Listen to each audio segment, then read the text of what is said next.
Hi there, and welcome to the first episode of the Microsoft Digital Dialogues in partnership with VC Circle. Today, we're going to be talking to the first of a series of very exciting founders and their partner investors, really examining the startup journey, how they're partnering together, what the future looks like, and indeed, what role Microsoft is playing in helping them along. Today, I'm delighted to welcome Sudha, co-founder from Worxogo, one of the most interesting and exciting sales productivity platforms coming out of the country. And their investor partner, Ideaspring, represented by Naganand, is managing partner and founder.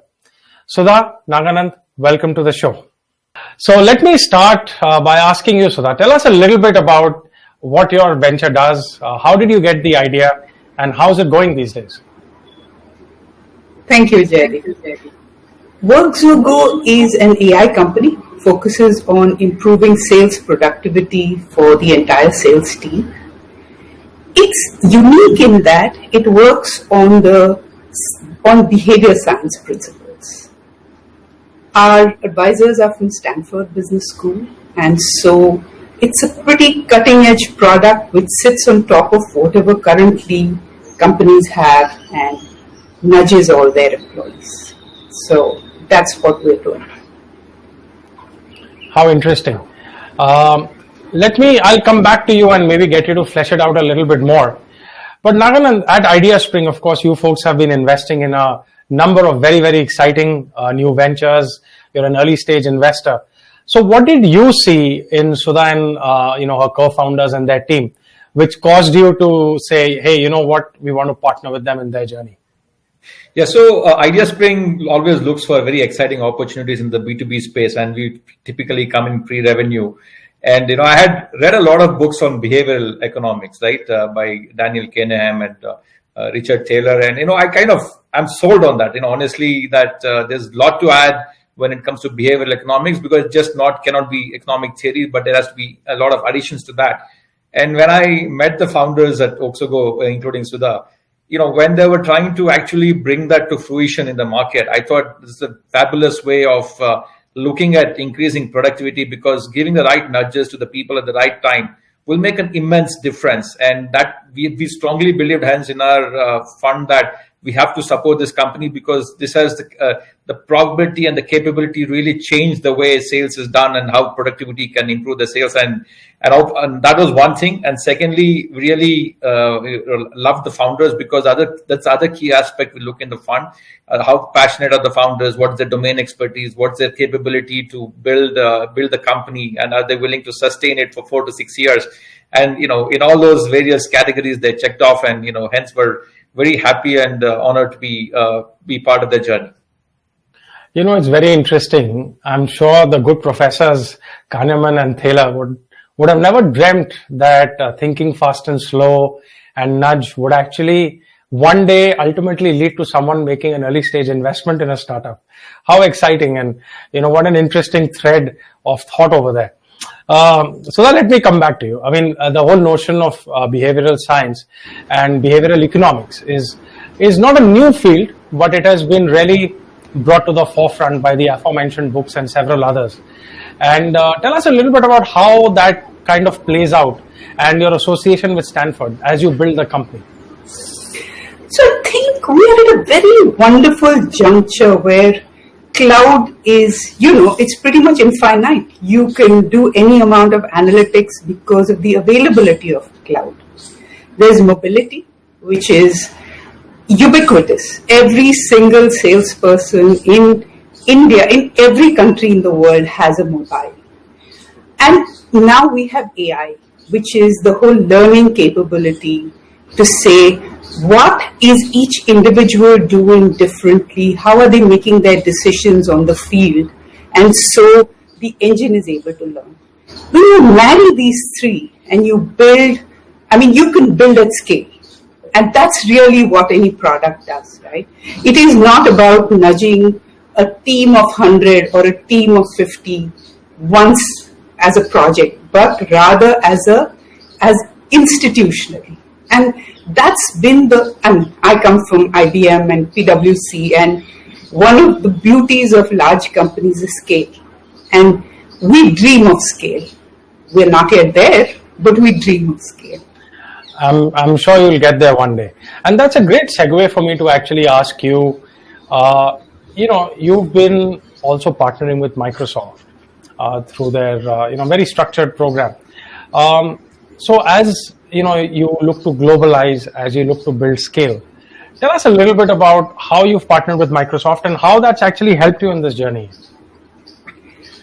I think the wonderful thing about Microsoft is, as a small company, you don't need large investment in your servers and in your data center to start your business, You can buy in units that you need. And that's been a wonderful thing for us. Microsoft specifically, including Latika Pai, who heads the entire startup program, very, very supportive in terms of any help that you need. We're a co-sell partner with them. In fact, for their team, they're looking at our product, and we have been discussing that. I shouldn't be saying it, but that's what I know. We're giving a proposal to them. So, and of course, Latika has a women's entrepreneur group called Sonder Connect, in which I am part of it. I think the amount of support that Microsoft gives, not one company, but they're trying to do it institutionally. And I think that's the beauty, right? That we try to make the next gen SaaS companies come up. And I think they're playing a large role in that. Wonderful. Yeah. Now, let me come to you from an investor's lens. Many of the tech giants are running similar programs. What do you see as being exciting about the Microsoft program that gets you to encourage them to partner with your investee companies as well? What's the investor view of that? Yeah, Jaideep, I've been associated with Microsoft Startup Accelerator for the past 15 years, right? So they were the first ones to start the accelerator. And then what the good thing there is, they're evolving with the market. At that time, accelerators were very important.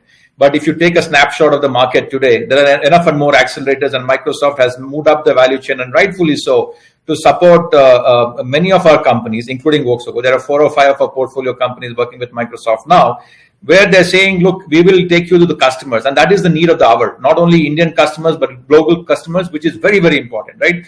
They provide those capabilities. They also provide the ability for migration as and when required. They also provide architecture support. One of my portfolio companies required the ability to save some costs, and they said, okay, we'll help you with the architecture to save the cost. So I think it is their capability to evolve with the market, with the ecosystem, from being a pure accelerator and supporting startups and mentoring them at the very early stage to now where they're saying, we'll help you get to the market, we'll help you get to the customers, we'll help you get, redo your architecture as and when required. I think that is very important.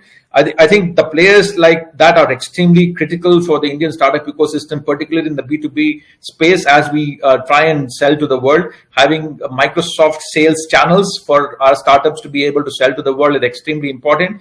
And these are the things that will make a huge difference for the Indian product ecosystem. And that's what Microsoft is doing. And I'm hoping that many more companies will start such practices which will help startup to sell to the world.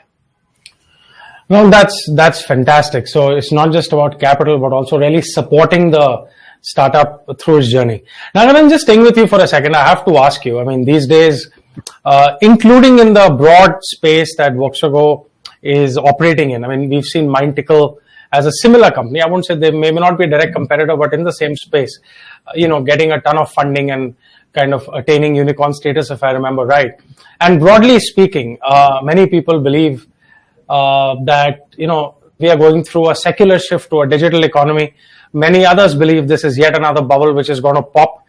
What's your view at Ideaspring these days? I know I'm slightly macro level question, but it's got to be asked, right? Yeah. Look, we are extremely optimistic about the Indian product ecosystem, right? I think the next decade in India will belong to companies that are building products to sell to the world. I think we have arrived. We have shown the capability to build products. I know we are weak in product management and product marketing, but I think we have overcome that. I think we are in a golden phase now, and at Ideaspring we are extremely optimistic about our ability to conquer this space, and we strongly believe it. see, valuations will go through cycles, and I think we are at the peak of the cycle now, and that is good. You look at anything in the history, it's always gone through cycles, right? And you had the dot-com bust, you had the telecom bust, you had the housing bust, but things do come back. We are okay with those cycles, but I don't think we should get too far ahead of ourselves in terms of valuations, because that will hurt the ecosystem badly.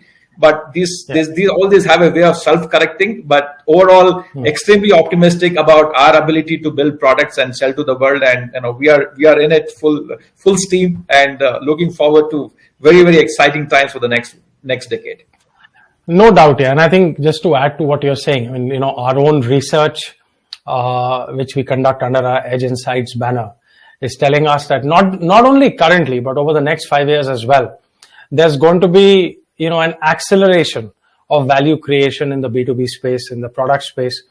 And it's not just in the so-called SaaS platforms. Of course, SaaS is a business model. So, the business models can change. But more importantly, what you might broadly call deep tech, right? And this deep tech is manifesting today in 2 startups now aligning with ISRO to send, satellites into space at low cost. It's resulting in amazing new medical technology which hospitals are adopting. That's all B2B tech as well, right? So I'm just expanding the definition a little, and it's so exciting to see so many companies actually now going global. And it's not just about sort of value creation. It's also about just getting India to the next level as a society and as an economy and as a nation ultimately. Correct. And in this context, so I'd love to get your view as a. So, Jaideep, if I may just add, if you can. So, Ideaspring, when we started in 2016, we were one of the very, very early funds focused on pre-revenue B2B companies, right? Product companies. So, we believed in that 5 years ago, and the belief has gotten stronger now. So, we're very happy to be part of the ecosystem. Fantastic. So now, give us a little bit of your perspective. The founder perspectives are always most exciting, right? So as an observer or as an investor, we have our own view of the world, but you're right in the middle of it. So how is it feeling like these days? And what does the future look like to you? I would tend to agree. I think our time has come under the sun. There's no two ways about it. I mean, it's exciting to see MindTickle and all these companies do so well. It's absolutely exciting. The fact that we can build products and they are right up there is absolutely great. I seriously believe we will have game-changing products in the next decade. Ours is a first-of-a-kind product. We are now going to the US. We see a lot of excitement, but it's a first-of-a-kind product, right? It needs people to stick their neck out. And I have to say, Indian enterprises are absolutely open to it. I mean, when we started, there were people who told us, oh, you won't get paid, they don't pay per user per month. I have to tell you, they have proved all that wrong. And large enterprises are willing to take a bet on you, and if you give them good results, they're willing to stick with you and pay you. And I have to say, it has exceeded our expectations in terms of the way large enterprises in India have shown an openness for new age digital technology. Fantastic. Yeah. And there'll be a lot of founders who will be listening to this, taking a lot of, gaining a lot of courage, should I say, and inspiration from what you just said here. And in closing, Sudha, when you think of the next 5 years, next 10 years, as you continue to build, you mentioned you're just going to the US. What does the journey look like to you as you, now look to go global in a big way? I have to say, as an entrepreneur, you got to be optimistic. I mean, you are optimistic. You cannot be an entrepreneur if you're not optimistic. So I have very optimistic, views of our market and how we will, do very well in the US. Early indications seem to suggest our product is exciting and there are people willing to pay for it and buy it.